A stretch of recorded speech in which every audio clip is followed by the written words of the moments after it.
There you go. Okay, I think I've covered announcements for this morning. So now your mic is up, Paul. I'm thrilled. Okay, do me a favor. Tap that mic. Tap the mic? Yeah. No. I'm not that thrilled. Do it again. Tapping. Ah, there we go. Hello. Yeah, I think some of these mics were reassigned. All right. And there's no reason for those on switches to be off, none whatsoever. Do you think, folks, that you're saving electricity by that because of the little green LED light? Do you know how much? Never mind.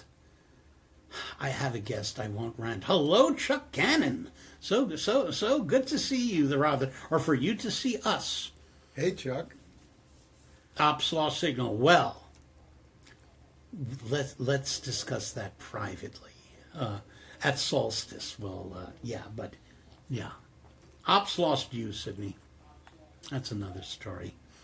Okay, so again, for those people who wonder what ghosts I'm talking to, if you have the means of getting onto Facebook, there is a section on Facebook called Facebook Live, or just videos. Sometimes they seem to change their interface every week. Or you can go to my personal page, Jim Freund, and you will find us there. Unless you're watching this after the show is over, in which case I will have copied this over to both the WBAI radio web group and to the Hour of the Wolf Facebook group, not web group. I have to remember that. You all have to remember that. Facebook is not the web. Mark Zuckerberg is not the web. And to talk about media, you need somebody who has, in essence, rewritten McLuhanism. Is that a fair statement, Paul?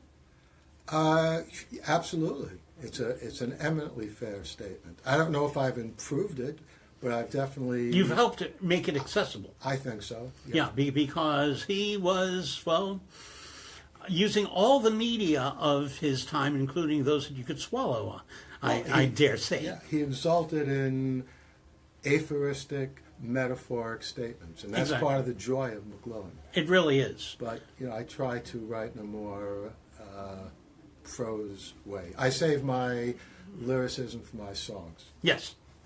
So who am you, anyway? You're former president of the Science Fiction Writers of America, or I should say President Emeritus is probably the better term, right? I guess so. Yeah. It's like my partner was not just a Nebula nominee, she is a finalist. Right. And that's I've only heard that distinction recently.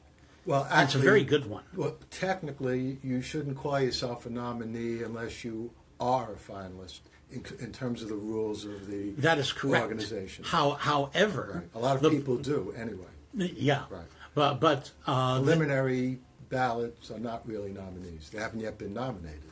Well, when you're on the short list. That when you're on the short list, then you're not. Anyhow, the point is that when you call yourself a nominee, that's sort of good until the banquet where they give the awards out. Right. After that, you were a nominee. That's you right. are no longer a nominee. Right. But you shall always be a finalist for that year. That's true. And that's the point, is that we can say that Barbara was a Nebula Award finalist. Absolutely. And right. where to say that somebody was a nominee is like, yeah, okay, it's and not as you wash your...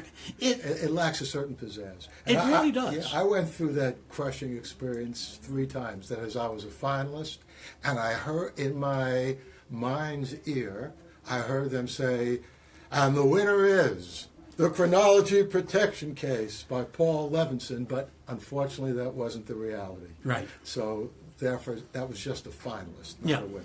Yeah. So you've written 3 novels. No, about 7 novels. I'm sorry, about... It's okay, That's right. How many in the time travel detective series? Well, actually, there are 2 different series. The detective series, Dr. Phil D'Amato. That's the one who I always remember. Right. You're not wrong, though, about the time travel, because his first story, not a novel, was the chronology protection case that I just mentioned. And then Jay Kensinger made a low-budget movie, but a great movie from that.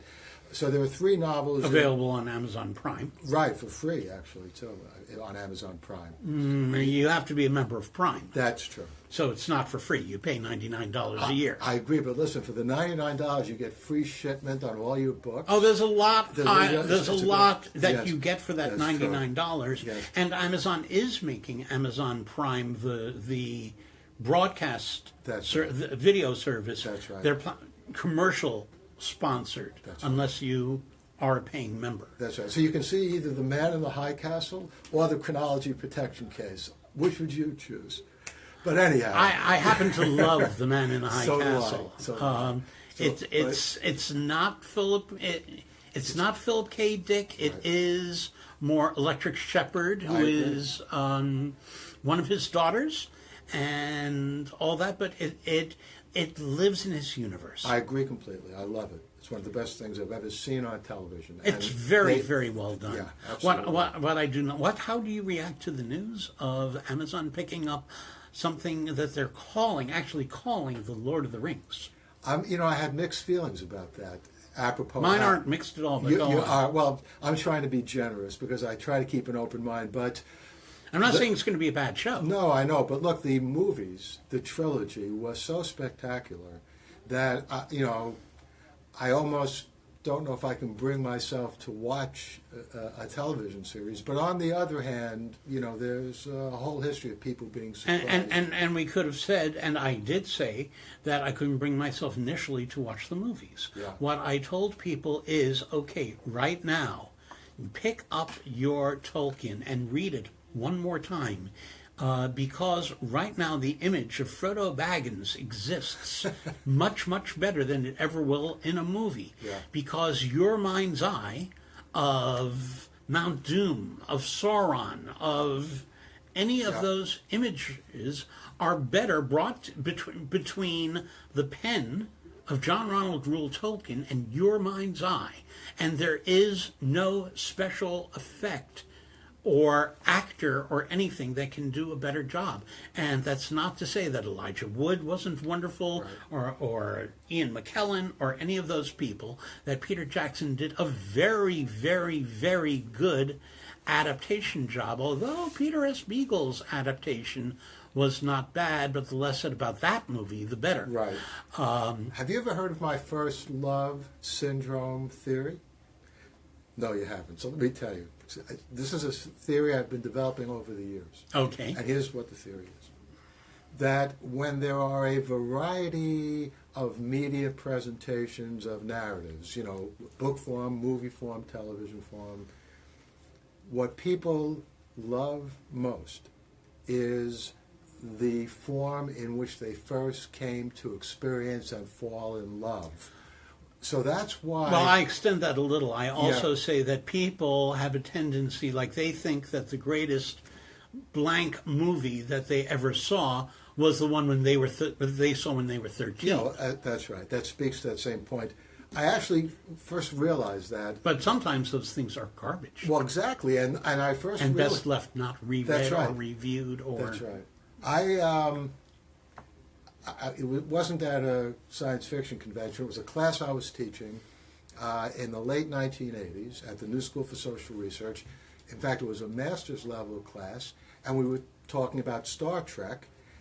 And I'll never forget this guy in the class said, well, as far as he's concerned, the best Star Trek that he ever saw was the first movie, which, as you know, is called Star Trek: The Motion Sickness. Not even Robert Wise, who directed that, would go along with that. Exactly.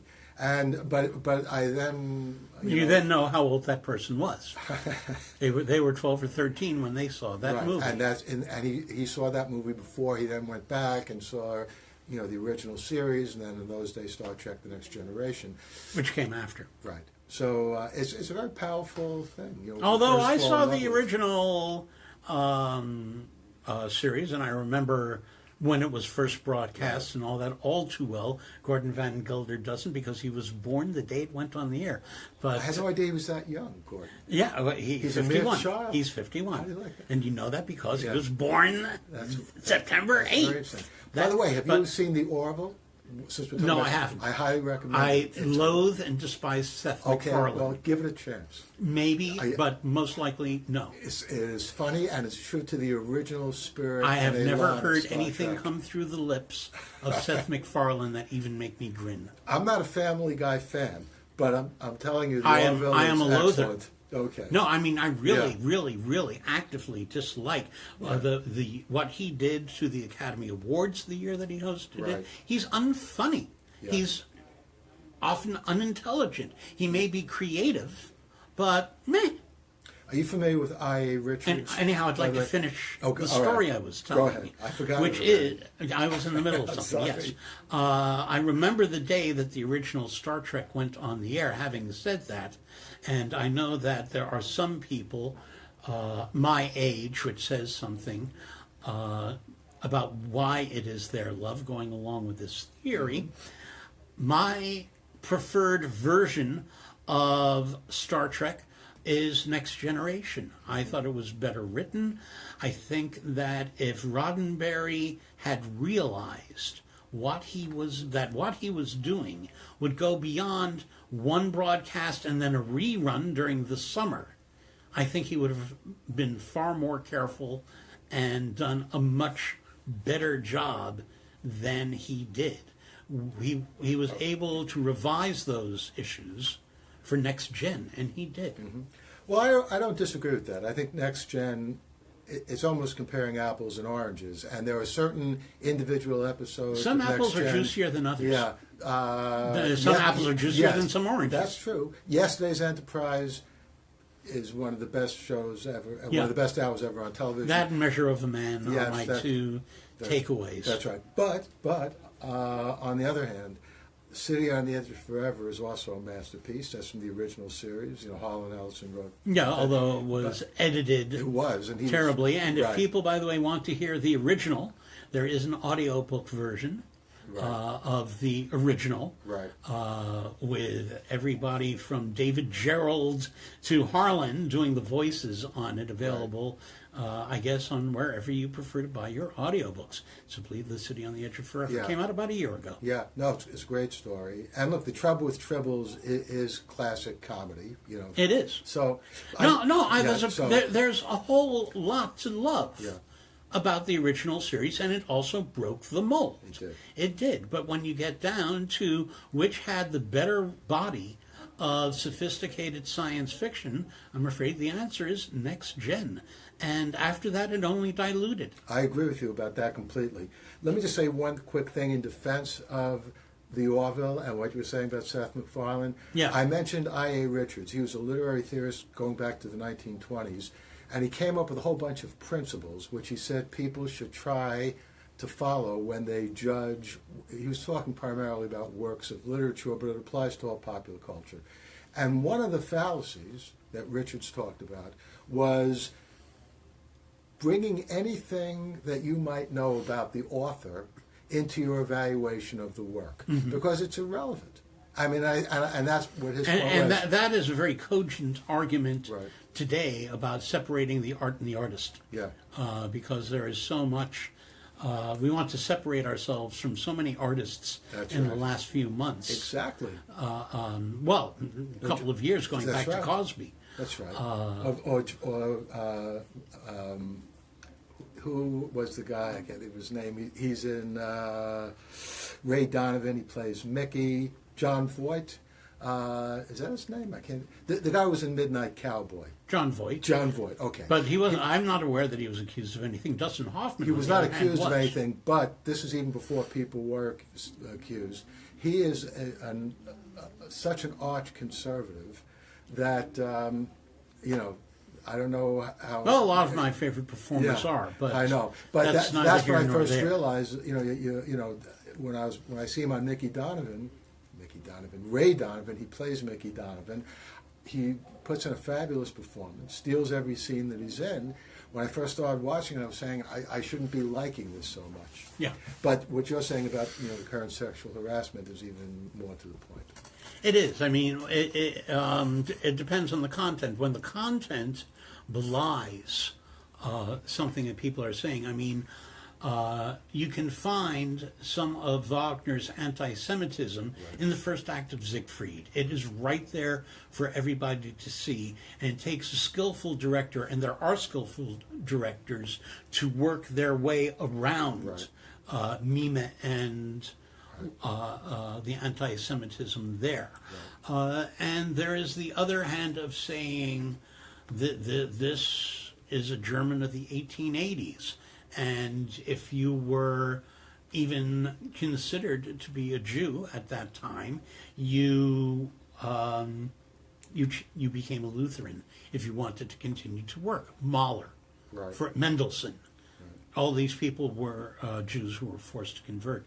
It's the place and the era. But then there are the others, like Wagner, who were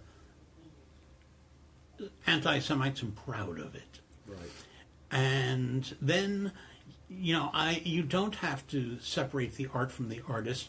You have to put the art in the context. When the offensive material is contained within the art, that's I agree another, with you, but that's another story. Issue completely. Yeah, exactly, Right. exactly. Yes, right.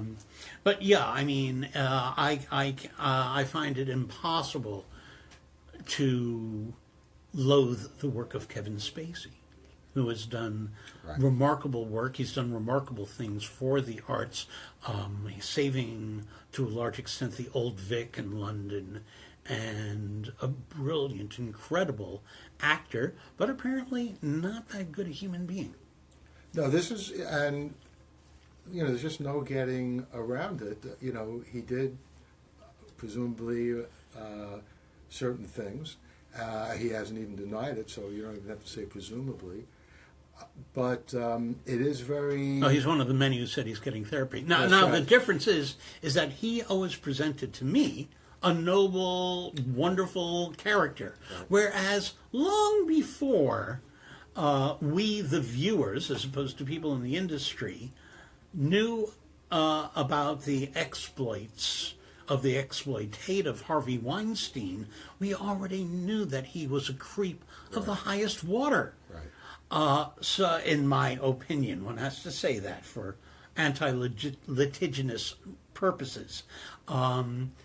And yet somebody put together, I think it was Quartz, which is a media outlet that does wonderful, wonderful coverage, and they put together a 2-minute video of of the Academy Awards, of just people saying, "Thank you, Harvey Weinstein," the most thanked man of the Academy Awards, and that is a fact.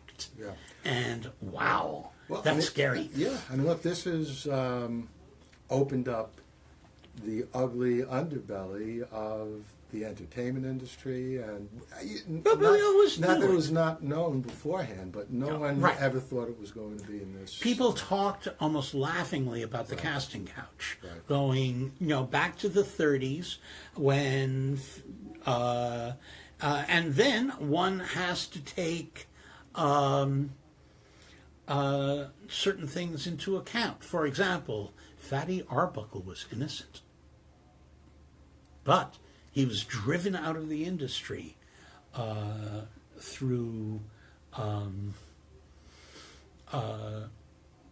slander and libel statements about him forcing himself on a woman or women and having a riotous party. It never happened. It never happened at all. He was driven out of the industry and could never get back in, even when it was exposed that it was all bad. Now, I'm not defending anybody currently. Mm-hmm. I'm just saying that the stuff of scandal has always centered first around Hollywood and second around politics. Yeah, well, look, that's what Citizen Kane was all about. Absolutely. I didn't think of that, but of course. Yeah. Well, look, anyone who is a celebrity or who, like Harvey Weinstein, makes celebrities become celebrities in many cases. Well, he's a producer. He's a producer. It's a slightly different That's thing, right. but he does spend money, Right. say campaigning for people to win Academy Awards, and that That's money right. that he spent usually succeeded. Right. And that he was a kingmaker. Yeah. He really was. Yeah. But he was more than that. He was a great producer. Yeah. But you would think, and obviously it's happened, more than once, to say the least. Oh, it's happened throughout history. Right, that these people and people have known this. That's right, would be especially careful because they're in the public eye. Because when you're a celebrity, You would think. that means that, unlike the average other person, no one is particularly interested in what that average other person is doing, unless they actually commit, crime out in public. But what goes on in private, most people aren't especially interested. But celebrities become celebrities precisely because they enjoy the fact that everyone is watching them, following them, looking at what Yes they do. and So no. There are any number of Yeah. celebrities who keep their lives very private and all that. What can you tell me about Amy Adams? Yeah, well, Virtually that's nothing. True. No, that's true. Right. Yeah, and there you go. Her life could suddenly become very well known because her name is out there. So far, she chooses not I to. know. It would take paparazzi. Yeah. It would take invaders who would be penalized for doing that Yeah. because she can sue. Yeah. And she will.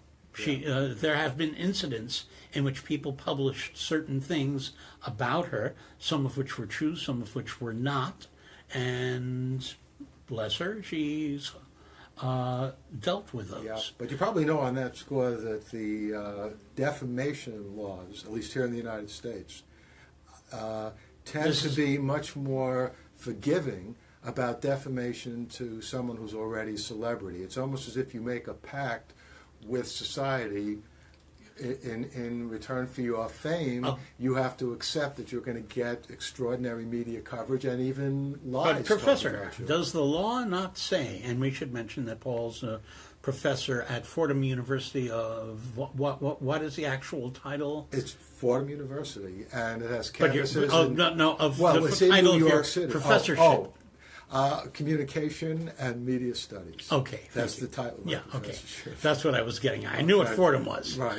But I also wanted to get out your credentials in this topic and why we're discussing that as opposed to your science fiction, which we will get to.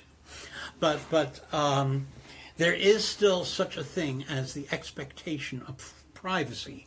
Right. And in the confines of one's home, if somebody's phone is tapped so that they can get information on where you're going to be when you're taking your child to school and things like that, that person, no matter how famed they are, be it Michael Jackson or whoever, and Jackson, of course, craved all the publicity he could get for the most part, but that person has, and I believe this is the legal term, they have an expectation of privacy. And if that is, what's the word, punctured?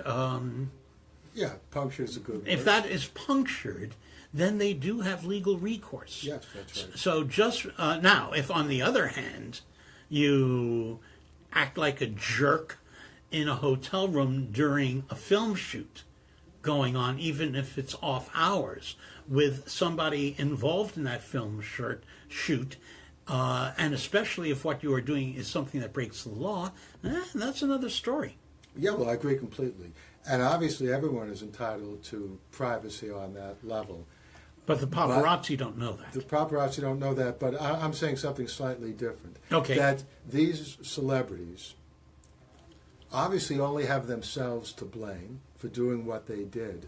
But in addition to that, they were stupid. Well, non-celebrities have only themselves to blame. Everybody for has only transgression. Themselves. Yes, okay. But my point is, I mean, I love it when I get on a bus and Yes. you hear the recording. Bus drivers are protected by law. Remember that assaulting a bus Yes. driver is a felony. And I'm thinking, Assaulting well, okay, anyone but what is. if I'm Yeah. assaulted? Right, Is that absolutely. not a felony? Come well, on. but the difference on that score is if the bus driver is assaulted while he or she is driving, that could hurt a lot of people. And if only I'm- you're assaulted, some Oh, of your then it doesn't listeners matter, might be right? Disappointed, but Except other for the than fact that I'm a WBAI Right. host.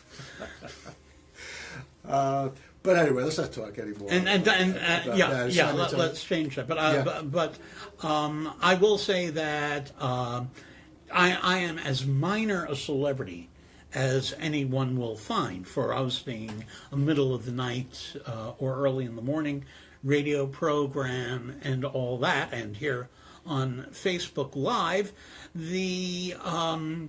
I have been stalked. And I don't deserve that. No, or I want agree. No that. one deserves to be stalked.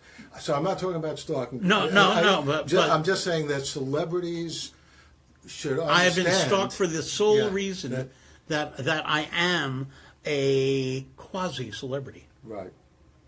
Only because somebody has heard me on the air. Right. I've had my life threatened because of a song I played. What song was that? The Sinking of the USS Titanic by Jamie Brockett. Huh? I don't even know that song. It's fun. You'd probably Okay. like it. All right. And I have no idea what was offensive in it, but Maybe you should have played But the the wreck person of the was a Edmund nut. Fitzgerald. that might have done the same thing, but it's sung better. But no, the Yeah. Jamie Brockett song is fun.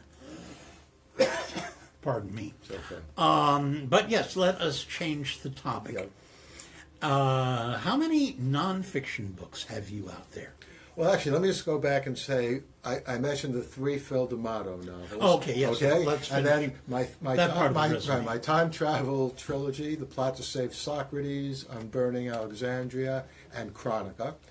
And then there's one other novel, Borrowed Tides, about the first starship, Alpha Centauri, which, by the way, that was published in 2001.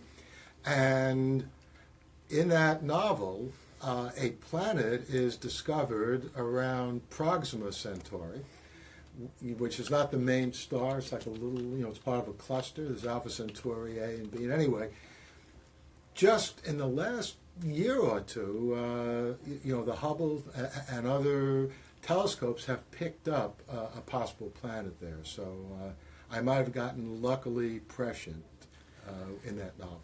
Mm-hmm. Anyways, those are my 7 novels. My nonfiction is, let's see. Well, my very first book was actually a collection of essays about Karl Popper, a British philosopher who actually was Austrian, and he suddenly become very relevant because of what people say is the paradox of tolerance, which Popper did talk about, in which he said, Popper, that even free speech should have limitations. We should try to... Oh, we were arguing about this off air. That's right. Stop speech that wants to destroy free speech. Who was the writer of The Village Voice? Nat Hentoff. Oh my God, He was a brilliant. brilliant I love writer. Nat Hentoff. But I agree with him completely. You didn't. Yes. I did not. Right. I felt that he was an extremist in the name of free speech. Well, I think you have to be an extremist because, and this is the problem with Popper's paradox of tolerance. As soon as you say, okay, well, certain kinds of speech, those are too dangerous to allow. This is why I told you to stay away from the microphone. You didn't pop your piece, but on All Popper's... Anyway. Okay, good point. Popper is basically a pea popper for microphones. Yes. No doubt about it. So when I say popper, I should basically just turn No, you're I fine know, because I you're know. looking, do. as people That's on right. Facebook Live can see, you are using the mic properly. Well, good. See, well, you're a good teacher. Yeah. But I will anyway- say, however, Yeah. careful of this table you're because right. these stupid mic stands I'll wind up are knocking you attached over to the table, completely. and So, got it. All right. So I'll try people to, at home can hear that. Yeah, I'll gesture without banging. Anyway, so In Pursuit of Truth was a collection of essays I put together on Karl Popper. Then I had a book called Electronic Chronicles, another book called Learning Cyberspace. But my first book that really attracted a lot of attention is called The Soft Edge: A Natural History and Future of the Information Revolution. It's been translated into about 15 languages, including, by the way, in China. And I have a feeling I'm better known in China than I am here in the United States. You talk about celebrity? Because, for example, I now have a wonderful... Michael Swanwick has discovered that for himself as well. I have a wonderful visiting scholar from China, Yidan Qin. Who knows, Yidan may be watching me right now on Facebook. Or he may be watching you in the future on Facebook. That's right. But... every term I get email from a Chinese scholar saying we'd love to come and study with you. Anyway, so that was The Soft Edge. Then came Digital McLuhan, which is where I talked extensively about McLuhan. Then I had a book called Real Space on the Fate of Physical Presence on and off planet. Then a book called Cell Phone, before there were even smartphones. Then a book called New Media. And very recently... And as I mentioned before we went on the air, right. We're doing new media this morning. That's right. But I'll explain that later. I know. Yeah, well, I actually... Or new media squared. Yeah, I was thinking of entitling my next book New Media, but it would be GNU...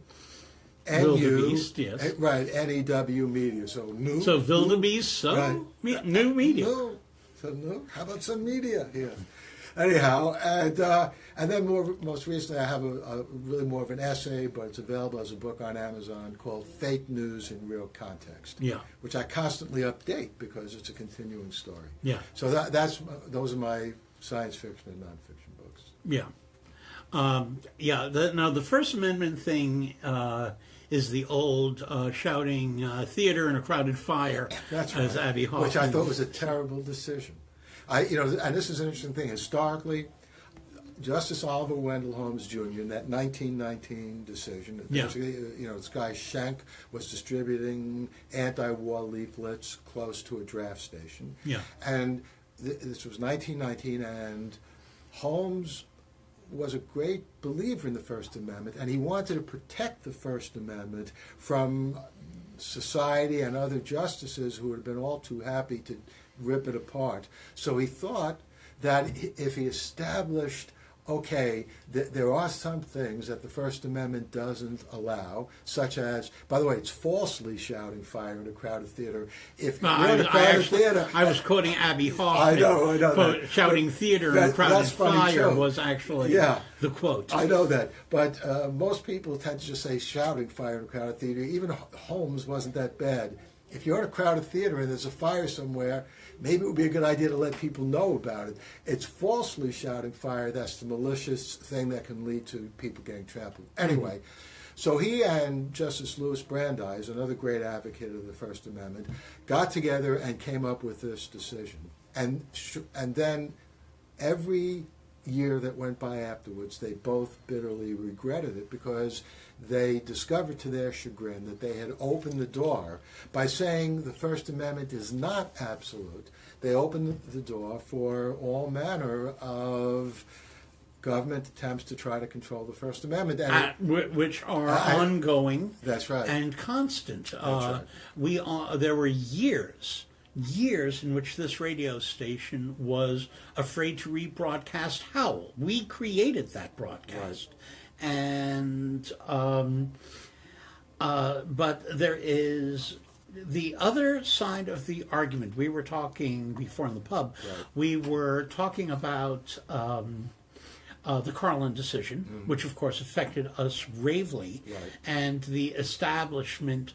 And for people who don't know their history, but I see that one of our station managers from before my time is actually watching us on Facebook now. Hi, Chris and Max.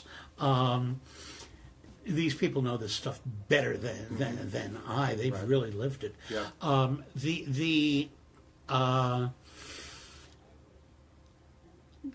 We were not found guilty of going past the First Amendment. We were fined for abrogating responsibility and showing and irresponsible behavior as a broadcaster to the public because of the time of day.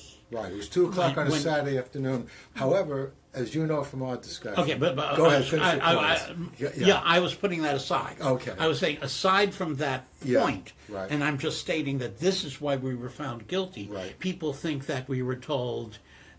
you can't have the First Amendment. No, right. The Supreme Court agreed that we have the First Amendment, we have the rights of the First Amendment, but one has to show responsibility in broadcasting, and so the choice of time of day for that broadcast is what we were found guilty of.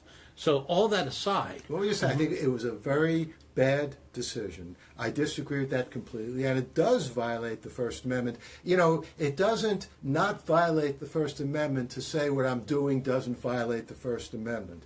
The fact of the matter is, and this comes from Hugo Black, it comes from William Douglas, 2 great justices that were appointed by FDR, and I think it was Hugo Black who said, and Douglas agreed completely, no law means no law. Congress shall make no law. That's the wording of the First Amendment. That is the exact wording. Congress shall make no law. Abridging freedom of speech or of the press. Or religion. Yeah, that's good. Right. So the fact of the matter is, you know, there are people... What really annoys me is you go to the museum near the mall in D.C., and they have like only one very, very, very small section dedicated to the First Amendment and talks mostly about religion. Yeah, that's part of the problem. They don't want to talk about the news right. and about language. That's right. There have only been 2 times in the 20th century, in my view, where the Supreme Court made a really major decision. Well, maybe more than 2 times. I was going to say. Yeah, okay. Times versus Sullivan is an important decision.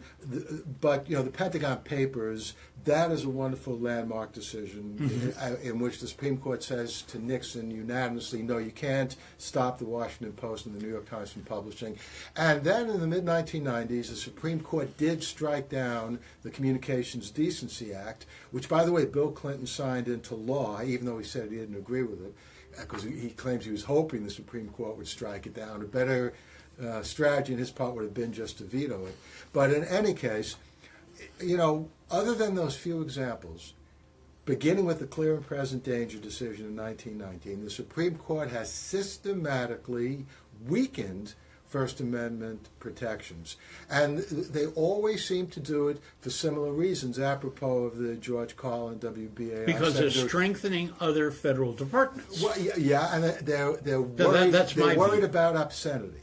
They're worried about indecent material. That is correct. The language, right. You know, because obscenity had already been gone through the Supreme Court's thanks to James Joyce. That's and right. All kinds of issues, and they weren't going to bring that up. They couldn't bring that up anymore. Right. But the language of the FCC today, somewhere in this room, is a list of the 7 words that you cannot say. First of all, that list isn't accurate. Well, far more than 7. No. Yeah. The list, the Carlin list, is not accurate. In what way? You can't say those words? I can say that I'm pissed off about something. Okay. And I just said one of the 7 words. Okay. I can say that any time of day. Okay, fair enough.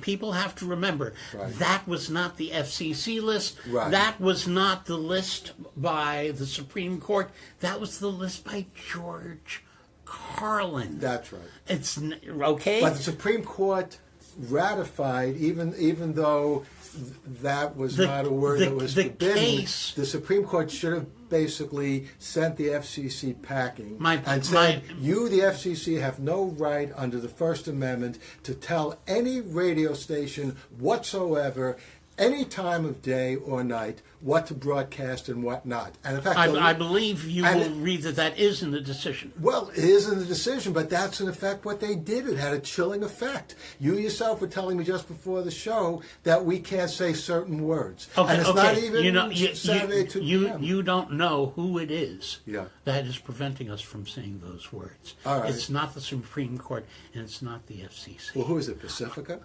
It is. Okay, because Pacifica doesn't want to have an adverse decision. Pacifica doesn't want to have to pay to go to court. Exactly, but they shouldn't have to go to court. It should be thrown out of court. Shouldn't have to. Yes. And whatever are moot. The point is that they may not be guilty. They may be in the right. But to go to court costs millions upon millions of dollars. Right. And my point is that's a form of censorship. And it's because of the Supreme Court's decision in the George Carlin case, and there are other deleterious decisions. The funny thing is that it actually opened the gates for broadcasters like CBS, PBS, and BBS, and all that. It made it clear that there were times when they could do things. And before that, they were not able to do things. Here's how that is actually operating right now. It was a chill on us because we're unfunded. Not just on you, on everyone. Yeah, it's chill on... Okay, I'll give you an example. 2017, my wife and I are watching and enjoying a series called The Collection. By the way, I highly recommend it, even though it's not science Mike fiction. Lyer. Hi, Mike. Yeah, and it's about the fashion industry in Paris right after World War II. I've heard of it. I haven't watched it. Really delightful show, very different kind of show. Anyway, here's my point. We were watching the show, and basically there were words that are, this is PBS. It was a British show. There were words that are bleeped out. When women and men are taking off their clothes, it's blurred out. The show is shown, I don't know, like 10 o'clock at night on Sundays, violating no, idiotic it's within concern. safe harbor. Yeah, about, so some child will see it. On the other hand, don't move too far away from the mic. Okay. So this is basically what the Supreme Court, with the George Carlin decision and their other lousy decisions, have wrought. And it's not only that decision, it's what happened with the Janet Jackson incident. So Michael Powell basically, he saw a woman's breast for a split second. Yeah, and by the way, for the record, the people who defended CBS on that case were the same people who defended us on Carlin, for the record. Right. Same, they were made famous by us. Yeah, well, they more power to them. I think they lost a lot of money directly because of us, and made millions of dollars as a result of having done as well as anybody could have done with that particular case. No, you're absolutely right. There is no reason why something that has, by the way, been deemed acceptable and broadcast in England, people are not that different on this side of the pond, but the difference is the sponsor. And here I get on the high stool of listener-sponsored radio to say the sponsor of PBS is Congress. Yeah. It's politicians. And we have already seen Jesse Helms and like-minded politicians try to defund all of, as they say, try to take money away from showing Big Bird. Right. And I do believe that there have been instances in which the government owned and run broadcast outlets of this country. The BBC has a very interesting makeup with governors and Ofcom, is it? There's some kind of an agency that monitors the monitors, as it were. And they cover a whole lot of stuff, including consumer affairs and things like that. They're sort of like a people's ombudsman kind of thing. We don't have any such thing. PBS and NPR, and to a very, very limited extent, Pacifica, all benefit from the Corporation for Public Broadcasting, which, as you hear all the time on TV, they say a public corporation. The word public means owned and operated by the United States government. And if those people are going to be funded, they have to choose who they are going to fund, and for whom they fund, for the people that they fund, the organizations that they fund. People have to be very, very careful. Therefore, they spent, $1.5 million when they made the PBS logo, deciding on whether the face would face left or face right. And You should have had it like Janus face two ways. yeah, yes, exactly. Yes, it should. But by the way, I know I agree. And we're with not you talking about completely. Joplin, by the way. We're talking Right. about the god. That's right. Yes. No, the you- god. Yes, you're absolutely right. The Roman god. But there's no doubt. Coming your way in 2 months, January. Yeah. The funding by the government of anything, whether it's broadcasting or anything, is making a deal with the devil. Not that I'm some kind of libertarian, against the government, but what the government gives, the government can take away. And yet the BBC Yeah. more or less manages to remain free. More or less. More or I less. would say, Yes. I would say 98%. 98. There are a couple How's of that? Yeah, that's better than us. But there is the example of the Falklands Malvino War. Yes. And you probably heard about that, where Margaret Thatcher ordered the BBC to stop its coverage. Well, Margaret Thatcher was Yeah. also a special case. Yes, she was. She was the Ronald Reagan to. That's right. The difference is that Reagan is media savvy. Yeah. When he had his mind. Yeah. Which wasn't for the full term of his presidency, in my opinion. But at any rate, the That's not true. I always have my mind. I'll tell you a story about that off air. But going way back, I had some other cogent thing about, yes, my problem with not having some kind of protection is the problem not necessarily of what people consider profane or obscene. But, and by the way, it's very interesting, profanity is legal, obscenity is not legal, and the only problem is that they can't define obscenity. Right. Other than that one great, possibly apocryphal quote Yeah. to Holmes, that I think it was. No, not Holmes. It was Brennan in It was the Brennan. 1960s. Justice It's Brennan. it's not apocryphal. He basically said everyone knows it when they see it or hear it. Well, that's Oh not an no, I exact was thinking quote. of a different one. Oh, okay. A different quote. All right. Which is, he said, this definitely is obscene. People said, how could you tell? He said, it gave me an erection. Okay, no, that's not the quote else. So that's not Brennan, as far as I know. No, I think it's Holmes. Okay, maybe. But, I'm it may surprised. be I thought Holmes apocryphal. was more of a gentleman. As Yes. I said, apocryphal. Came from a different era. Yes. Fun too. But my problem is with hate speech. Okay. My problem is that you can get somebody in front of a microphone like this or YouTube. On YouTube, they have had beheadings. They have had beckoning people to join hate groups, to come to rallies, to burn crosses, to loathe Jews, to whatever. And this is where I always differed with the purist, the genius purist, Nat Hentoff. He was both. Right. And I think you'll agree with that. Yeah, that he was a genius and a Yes. purist. I'll just say, I'm certainly a purist. That's why I agreed with Hentoff 100%. And my caveat, I will not say I disagree. I will say this is what scares me about that. Yeah, no, I know. Look, the hate speech is a serious problem, but here is a paraphrase, not an exact quote. Louis Brandeis said, the remedy to hate speech, or whatever word he used, is not to censor it, but to have more speech that denounces it. And that gets back to John Milton's Areopagitica. If you have a fundamental confidence, human beings aren't perfect. Human beings are subject to being swayed by their emotions. Human beings do all kinds of stupid and bad things. But most human beings have a fundamental rationality. And if you allow, and this gets back to Milton, if you keep the gates open and you allow truth as well as falsity to get into the marketplace of ideas, most people, sooner or later, will be able to separate it. So suppressing hate speech is not going to stop it.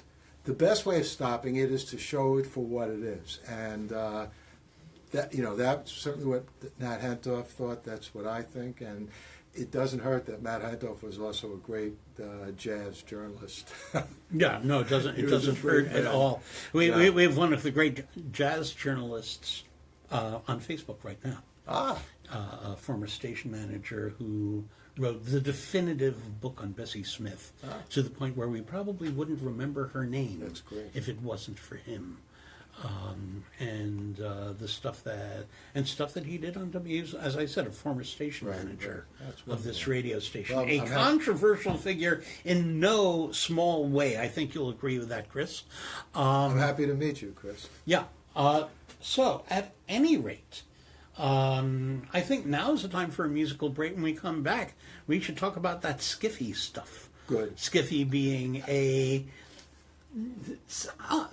fondly derogatory term for sci-fi, because there are purists. They're like in sci-fi.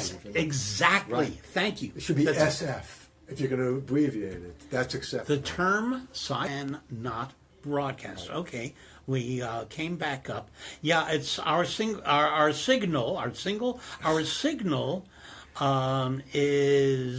goes in and out because the Wi-Fi here at WBAI goes in and out, and when we lose the Wi-Fi, we lose the Facebook connection. signal, because I'm using a camera, a smartphone, Right. in order to bring you these images. It's a darn good smartphone, and it's not attached to Ethernet of any Right, kind. right. We actually don't have Ethernet connections here. We just have Wi-Fi. It's part of the charm of the operation.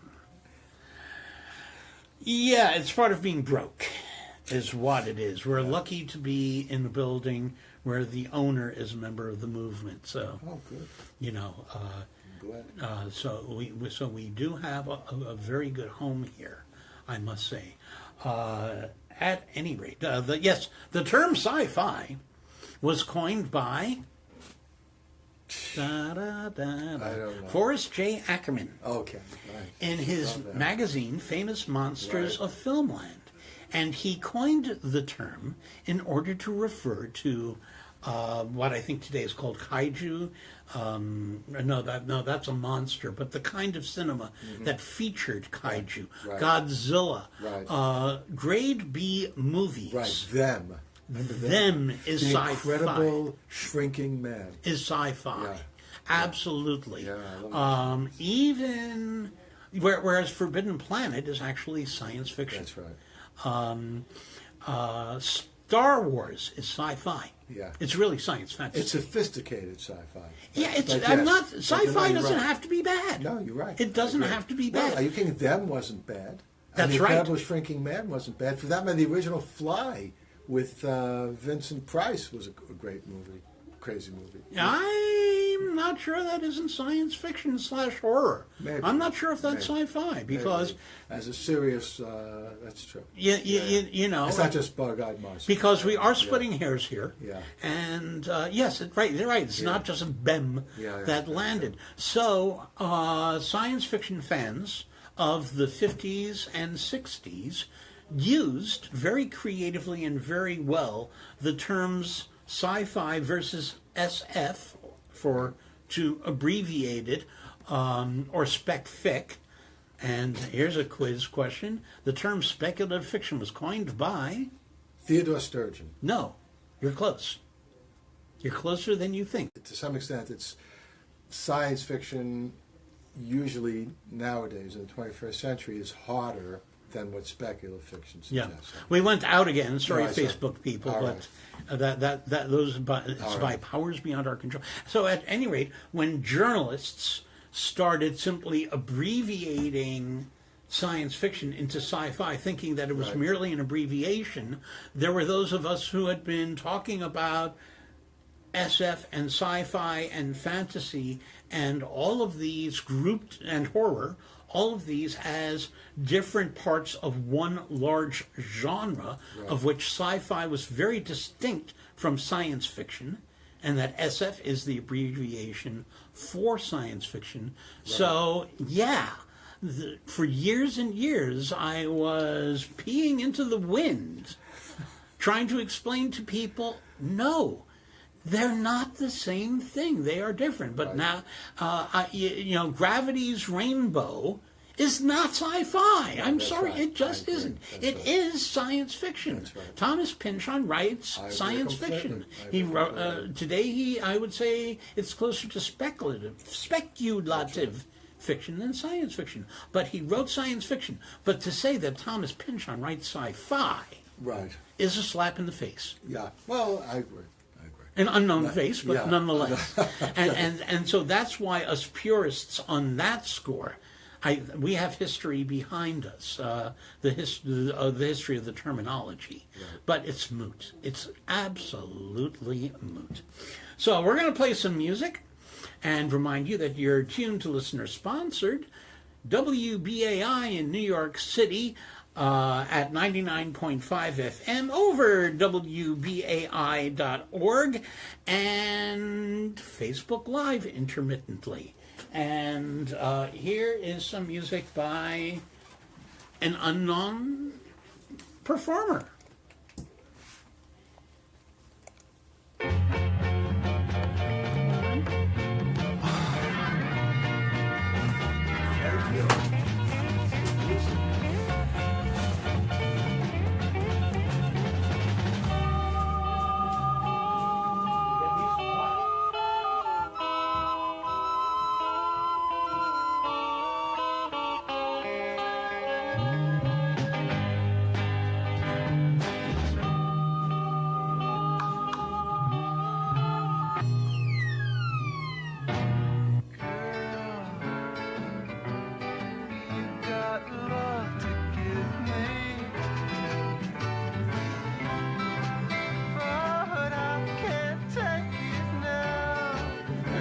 I'm getting myself some water. I just realized I have to turn down the audio here because while we're authorized to play any song on the radio, we're not authorized to play any song over Facebook.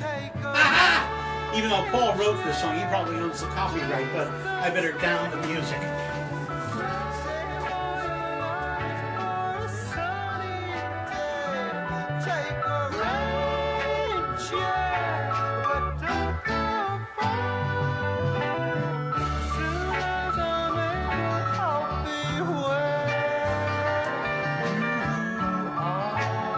I was just telling the Facebook audience, yeah, why, now let's see if you can guess, why did I turn down the speakers in the room? Why did you turn? Yeah, this is a media professor's trivia question. You turned down speakers in the room because you didn't want to get feedback. No. No, all I have to do for, no mics are open, can't get feedback. Yeah. Oh, it's very simple. We have the broadcast rights. We pay ASCAP and BMI and whoever, but we don't have internet rights. CPB pays for pays the bill for our broadcasting songs. They pay sound exchanges. Associate, I give you permission to create. Do you own the copyright? Yes. Oh, okay. Paul owns the copyright. Everybody on Facebook, Paul owns the copyright. The guest who's drinking water right now is the copyright holder and has granted us full permission for this to be put over Facebook. Right, because for purely magnanimous reasons. I didn't want to deprive the wonderful Facebook audience. Yeah, well, they could also listen to the radio. But there's an interesting thing that after I did one of the first things, I came home after the file had uploaded to the internet, and Facebook says, we're not sure you want to make this live. Do you own the song Sails of Silver, which was my outro? And the answer is, no, I don't, but we've paid BMI and ASCAP and everybody involved.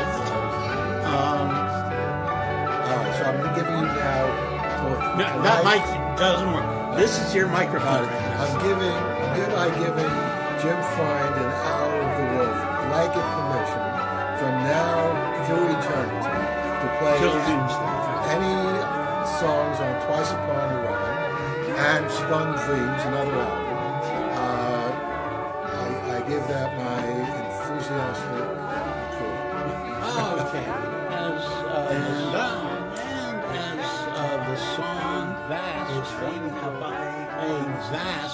wonderful composer and lead singer. That's right. Composer Take and a lead singer. That's right. Take a rain chair. Please don't stay.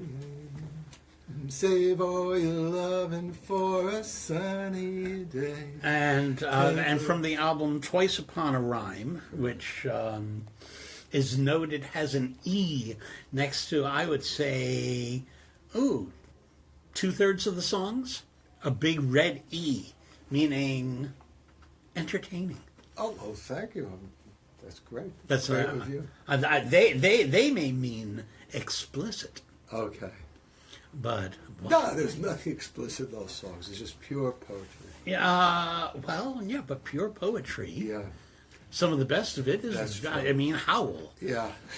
I mean, I've seen some of the best minds of my generation. Anyway, this is Hour of the Wolf over WBAI in New York City. My guest is Paul Levinson, professor at Fordham University, science fiction writer, professor of media, author of many books about media. Oh, God, there's so much more I'd like to talk to you about media today, including like this new form that we have. I've been obsessing over the kinds of serials in which somebody writes a novel and then they set stories within the context of the novel, but they don't do the story that the novelist wrote. Instead, they run around in that universe, taking advantage of the world building that has been done for them. With the difference of, the TV series, which we both agree is excellent, Man in the High Castle, is not the story of That's that right. Philip K. Dick wrote. No. It is the universe and That's some of the characters. Right. It's the package, Right. right? But the contents of the package are different. Yeah, and whereas on the other hand, the TV series The Magicians, another show that I enjoy a great deal based on the trilogy by Lev Grossman, is following the story, but in a very different, creative way, and characters are taken out, new characters are put in, but they're still running around in the universe, coming up with very much their own story. Right. And that's a whole other thing that I've read some of your extremely entertaining blogs, many of which I've quoted and held to my chest, and some of which I've yelled at you so that you could hear it right through the computer screen that I was reading them on. But always entertaining, always Absolutely. interesting stuff. I'm glad to hear that. Now, I would be very happy to discuss that stuff and take listener calls, if any, or have you read your fiction. It's your call. All right. I do want to read a little of my fiction, okay? Okay. And because this, I want to do something for this show that no one, including my... Okay, excuse Go me to our listener, Deb. No, he's not a filker. A filk song writer is somebody who takes somebody else's already created songs and assigns them to science fiction stories. He's a folk song writer and performer. He's a folkie, not a filker. All right. That's okay, Debbie. Deborah. Okay. So I'm going to do something. I'm going to read, not that much, of a brand new story. I've never done this before. The story isn't even completed. It's not even partially done.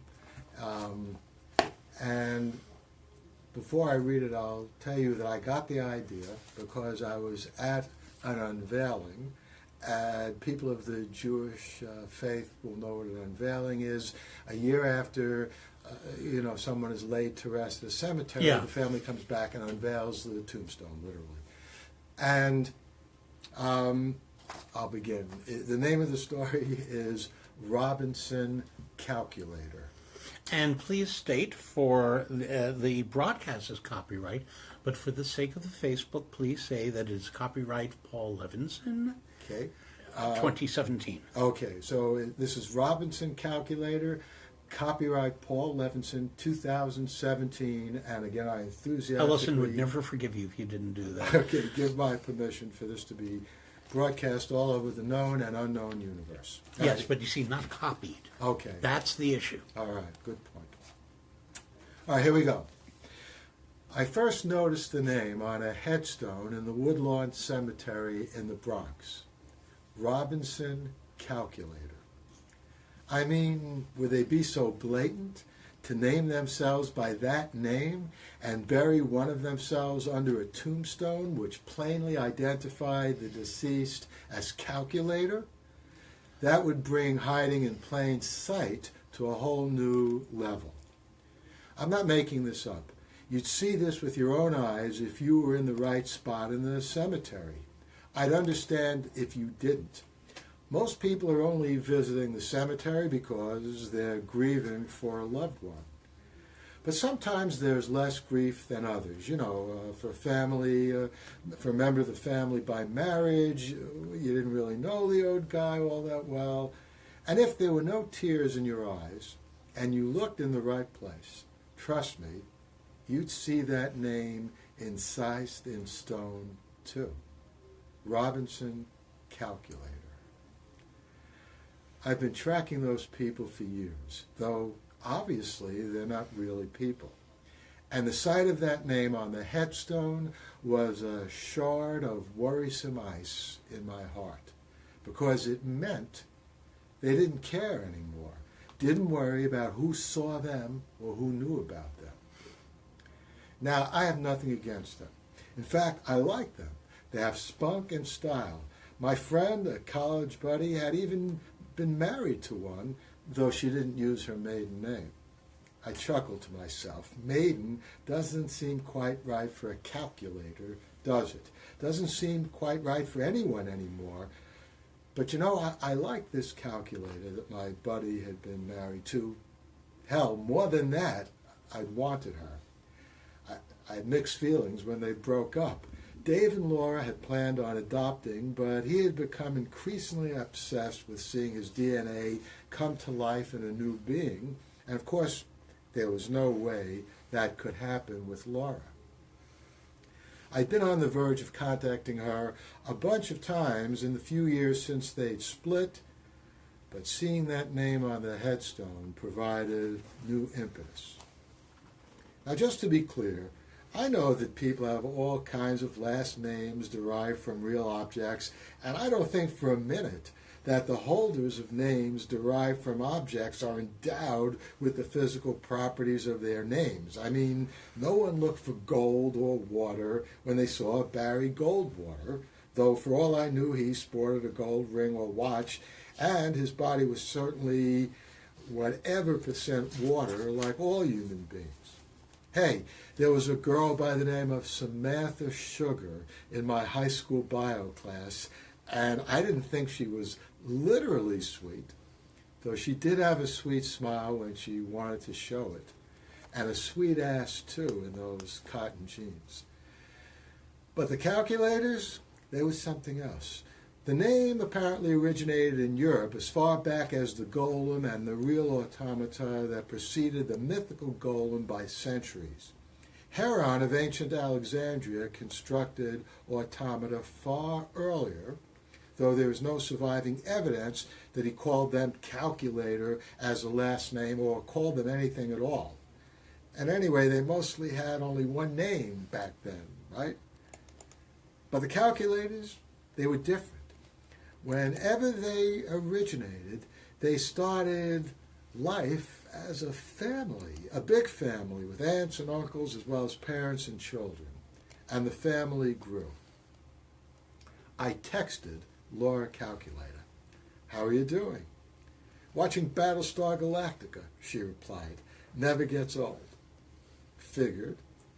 "How about lunch in the next few days? Blue Ribbon Sushi on Sullivan Street?" I knew she lived in the village and worked at home. I also knew Dave, her former husband, hated sushi, and she loved it. "Sure," she replied. "How does Thursday work for you?" I ordered the big orange clam, and she ordered the sweet ebi. We talked for a few minutes about inconsequential things. Then she took my hand. I'm not yet ready for anything more than friendship, she said. Okay, I said. I know you're the kind of guy who thinks if she doesn't want my dick, she doesn't want my soul, but... My mouth hung open. I filled it with a piece of clam. I guess that's what they mean by spunk. Do you think I have a soul? She shifted focus. I mean, seriously. What, in a religious sense? I sipped some sencha tea, grateful for the change of topic. I'm not sure I know what that means. If it's something that God breathed into us, well, I guess I'm agnostic. If it's just a word for what my brain contains, then sure, I think you're my mental equal. I wouldn't think you were any different from me at all. In fact, if your name were not calculator, she said. Yeah, I said. Why do you use it? It's the law, Laura replied. I laughed. What law would that be? Most people don't even know you exist. Common law, Laura said. It goes back centuries. Ah, okay, I said. It's some kind of profound, deeply embedded custom. She gave me a look. I don't know if I'd call it profound. She bit into one of the crunchy fried shells of her shrimp, which had been served to her so quickly that its appearance on our table almost seemed surreptitious. But it's an important custom, I said. She nodded and crunched away. Who came up with it? Was it imposed on you? I asked her. She cleared her palate and throat with tea. We did. Why are you suddenly so interested? I told her about the Robinson calculator in the cemetery. Never heard of him, she said, and summoned the waiter. I'll have another EB. I'm fine, I said to the waiter. And to Laura, do you know all the calculators? Now she laughs. Of course not. Do you know all the human beings? Her laughter sounded like rain. I like rain. The Beatles song, that Beatles song with John Lennon singing lead, has always been one of my favorites. I assume there aren't as many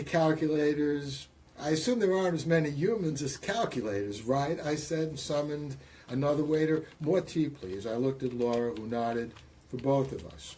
The waiter bowed quickly and left. No, Laura said, we aren't as numerous as humans. She said this in slow, mocking, exaggerated terms, but I doubt you know anything close to the names of every human, even in your neighborhood or your block. I nodded. And the only reason you know about me and my kind is I was married to your friend Dave, Laura added. The original waiter returned with Laura's EB and a pot of tea. He refilled our cups. Anything more? He asked politely. I shook my head no. When do you think your people made a decision to put one of their names on such a publicly viewable tombstone? I asked Laura. She considered for a moment. I don't know that they did. I mean, I believe you about what you saw on that tombstone, but I don't know if that was the result of a decision by the calculators. I looked down for a moment at my tea. The pale green liquid seemed to shimmer in my cup as if, I don't know, in response to some soft sound wave. Then I realized there was sound in the room, or at least at our table. Laura was singing, and somehow she was singing all the parts to the song, all the harmony, so softly that only I could hear.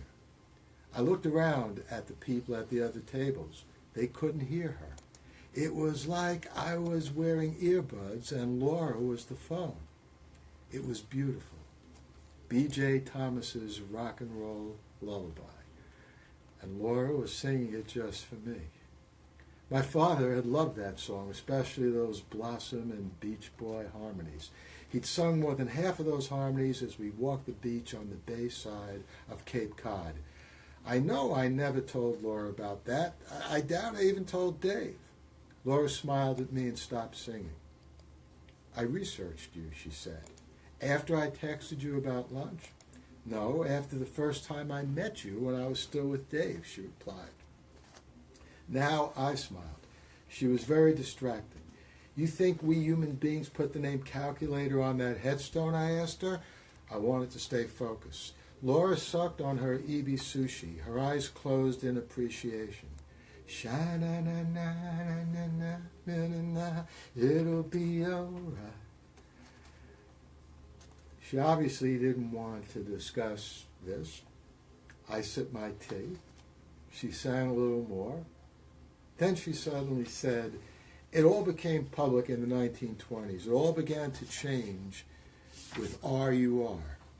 Carol Capek's play, Rossum's Universal Robots? Yeah, Laura said. That's when robots first entered our popular culture in a big way. It got Asimov going, it got Data going, it got humans, it got Westworld, everything else follows from Capek. Did Capek know about you? I asked Laura. About the calculators?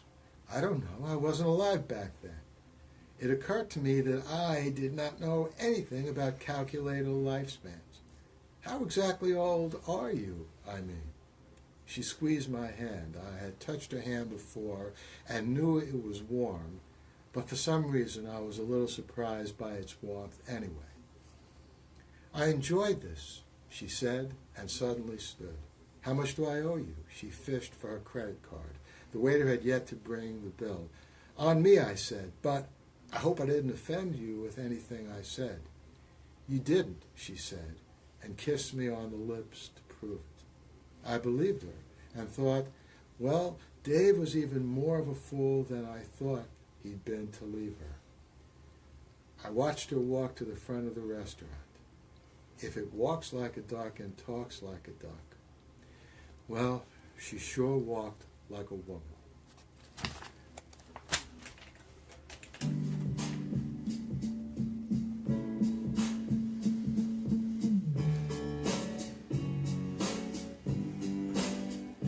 And the name of that was? Robinson Calculator. Robinson Calculator, read for you by the author, Paul Levinson.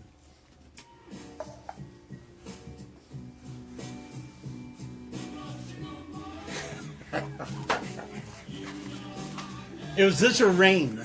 I love it. But I decided that this one was more apropos. I take huge pride in matching stories and songs that follow. This is one of my favorite songs anyway. This is Paul McCartney's best in many ways.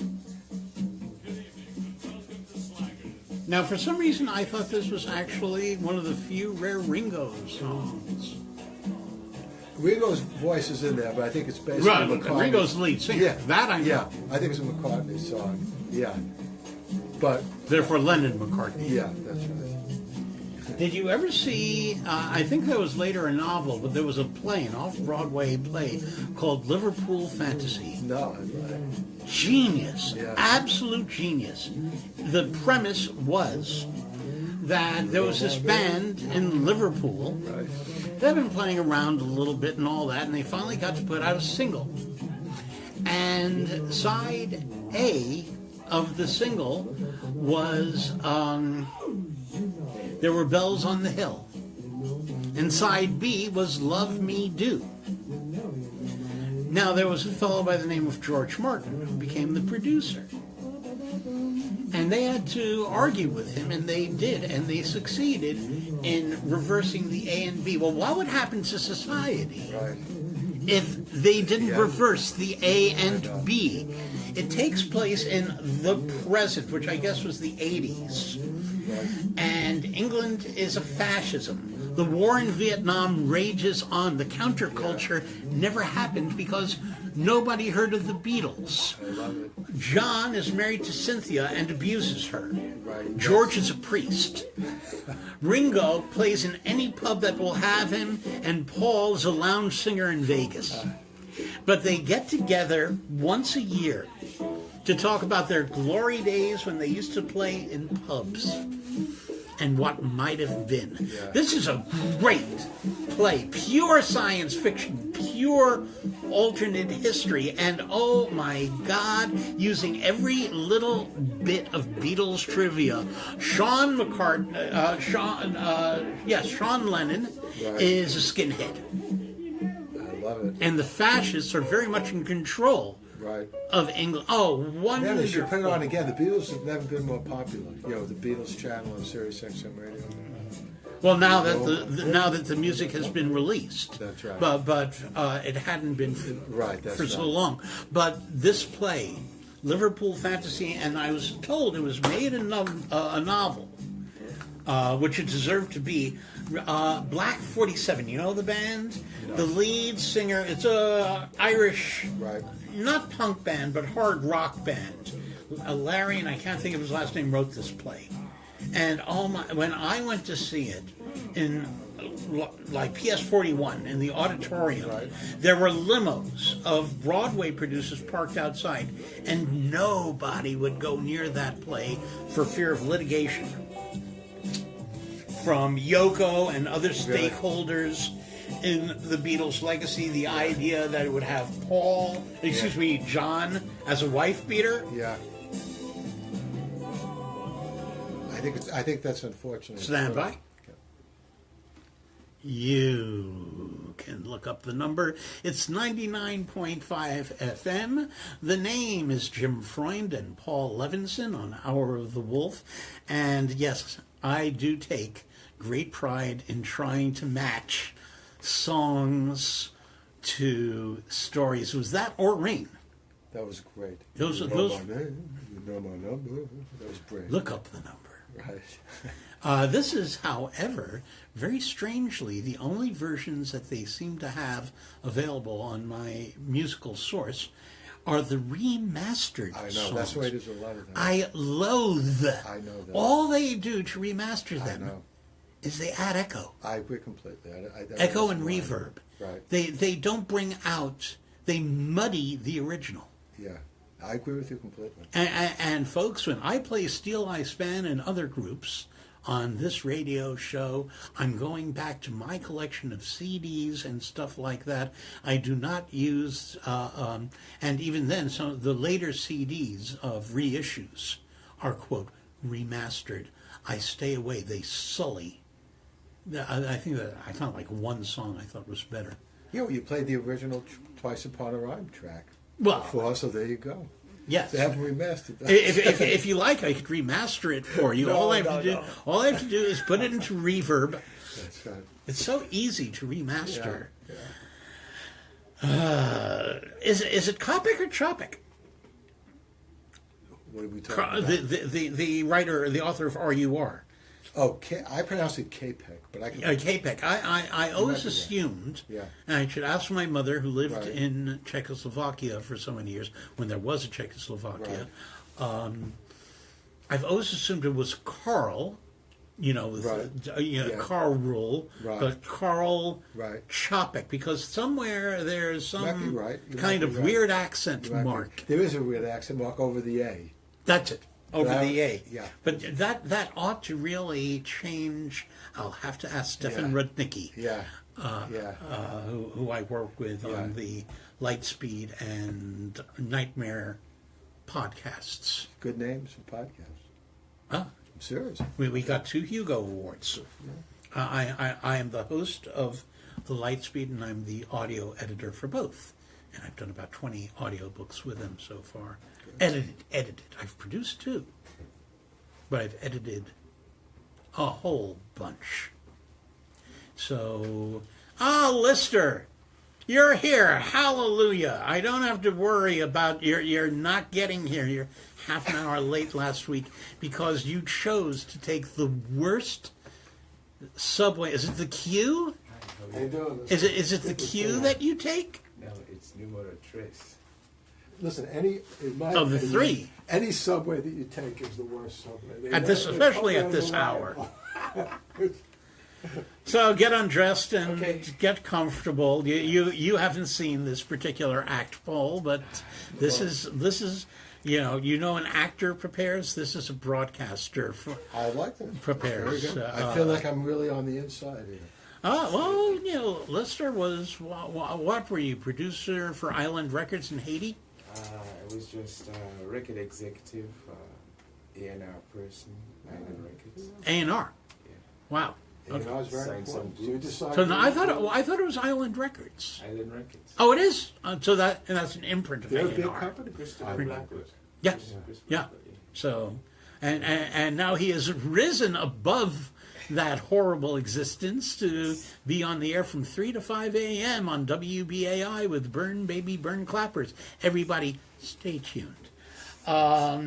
Okay, why don't you put on your headphones, Paul? Okay. Island Girl. Okay, be very careful Okay. because we've got liquid near microphones. So I'm going to move this And those of you watching on Facebook, I don't think you're going to hear the phone calls. I don't know what to do about that other than listen to the rebroadcast. Okay, let's see.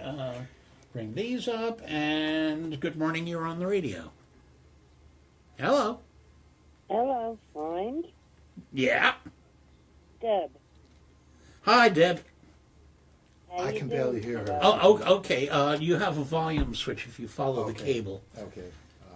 You're on the air, so talk to the listeners. You have a question for Paul or something? Okay. First off, hi, Paul. It's great to finally put a face to the name after all our good reads. Got it. Love your D'Amato book, as you know, Well, thank you. and looking forward to seeing more of them. What- Jim, Is there going to be more in the way of D'Amato? Yes, I'm working on a new novel right now. Actually. Okay. So in the next year or two. Yes, Deborah. Yay. God, how many homes, this is a silly question, I guess. How many homes has BAI had since the church? Since the church, well, before the church, there was 30 East 39th Street. Then there was the church on 62nd and 1st. Which Then there is was where you and I met it in Oregon. right, and then the WBAI. Then we went to 505 8th Avenue, then to 120 Wall Street, then to CUNY, up on 138th Street in Harlem, and now at 388 Atlantic Avenue. So those are. So I wasn't counting, but those are the addresses. Wow.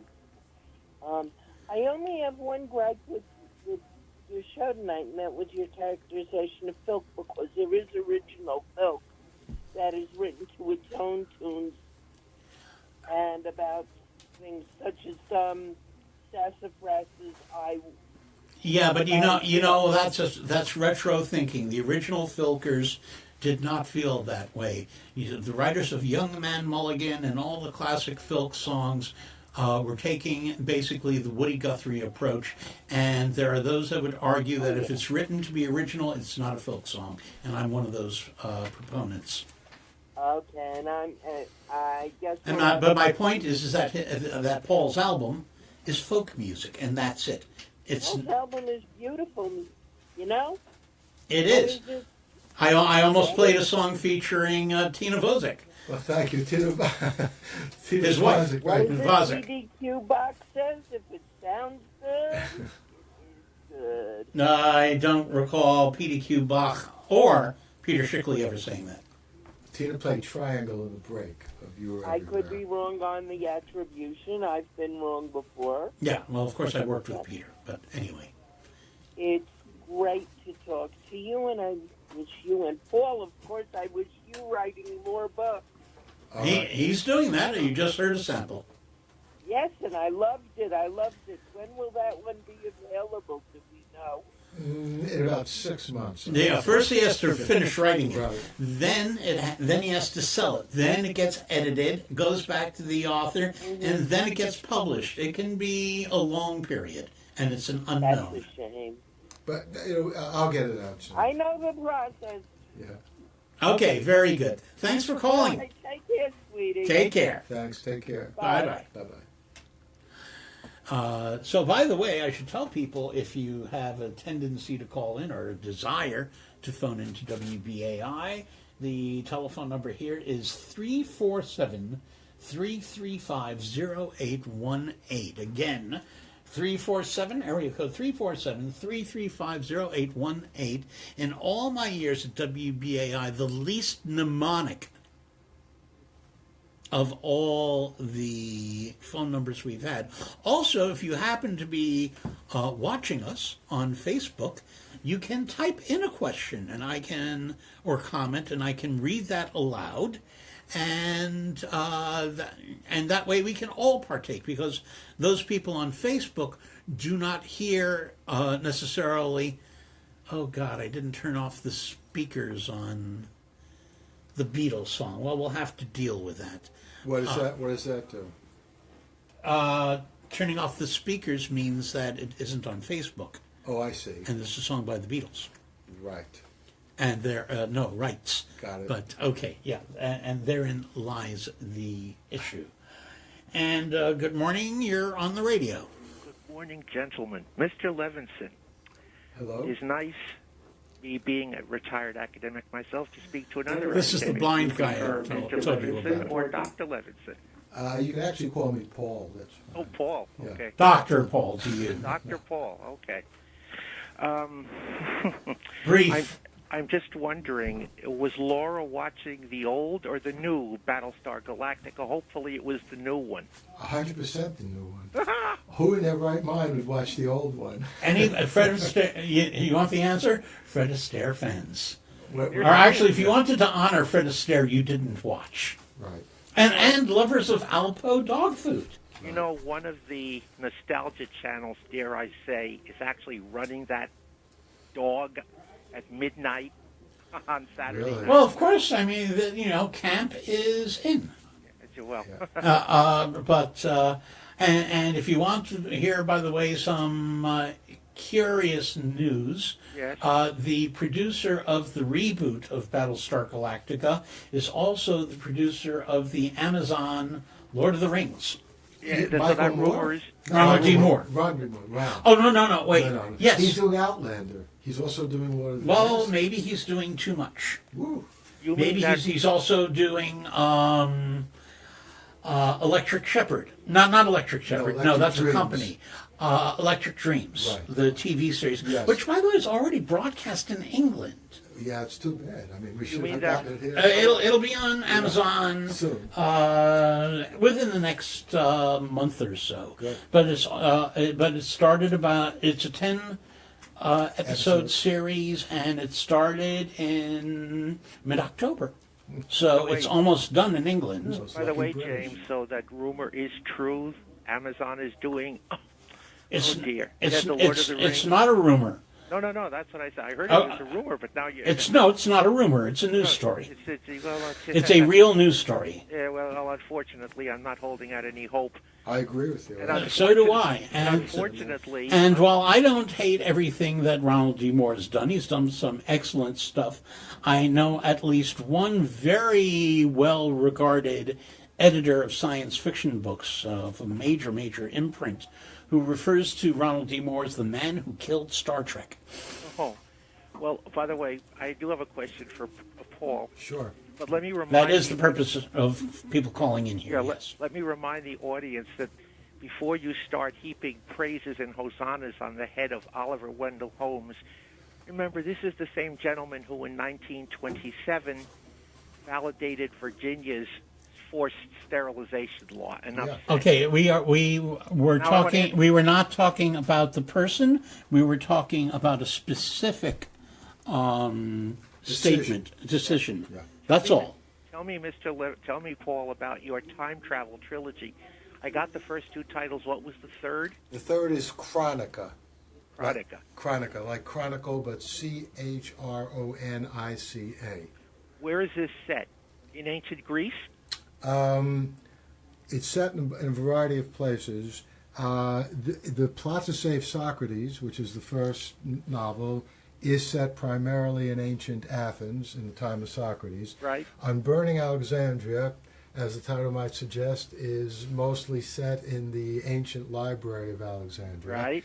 And Chronica is set in a whole bunch of different places, but for a variety of reasons, I don't want to give too much away. There would be It's some reveals. Yes, it's No, no. it's mostly set in the 1890s. Oh. And I'll tell you, actually, this is not giving too much away. One of the main characters in the Plot to Save Socrates is William Henry Appleton, who was a very eminent publisher at the end of the 19th century.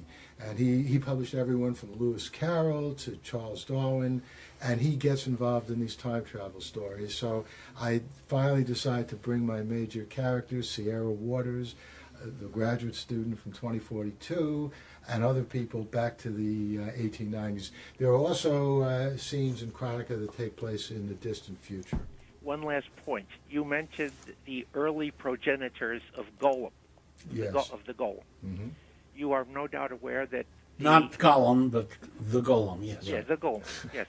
You are aware, no doubt, that The Czech one. the mention of robots or automata, whatever you wish to refer to them, can be traced as far back as the Arabian Nights Entertainments. There is a story that Scheherazade tells called Abdullah of the Land and Abdullah of the Sea, in which he visits a future city in which there are walking mechanical men.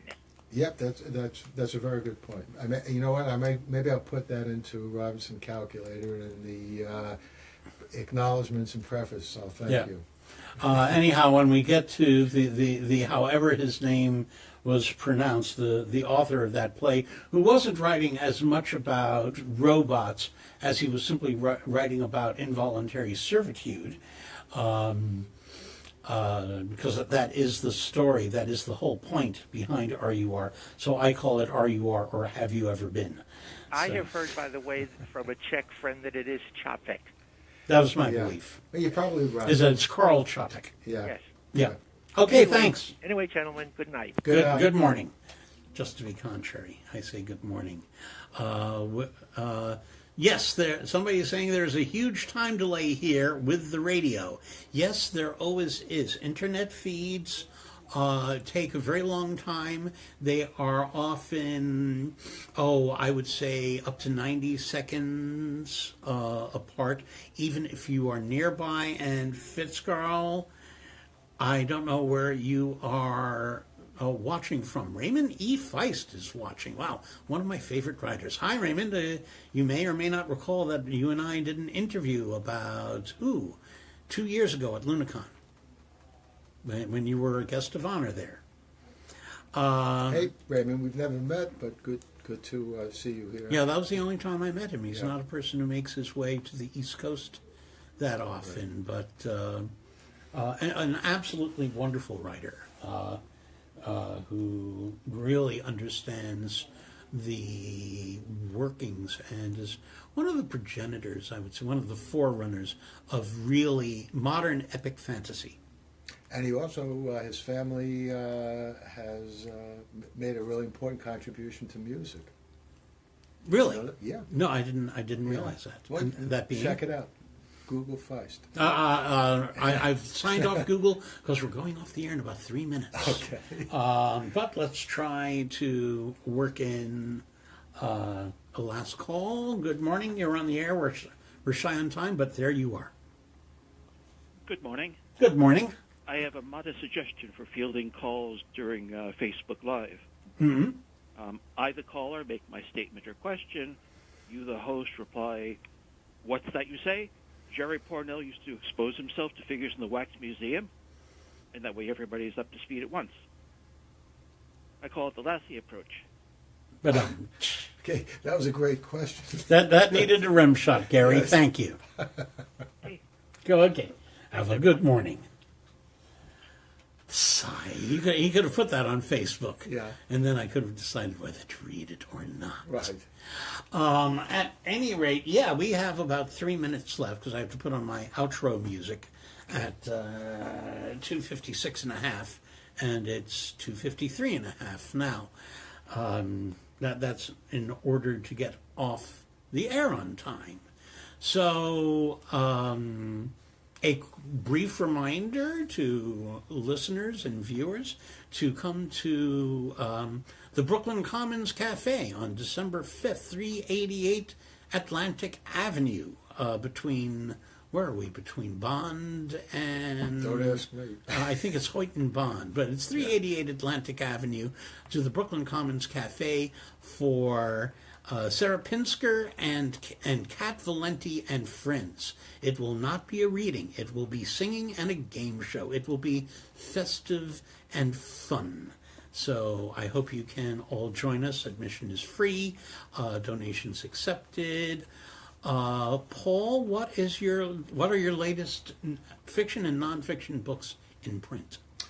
Marilyn and Monet is a metaphysical time travel story. Yeah. Marilyn Monroe and Claude Monet.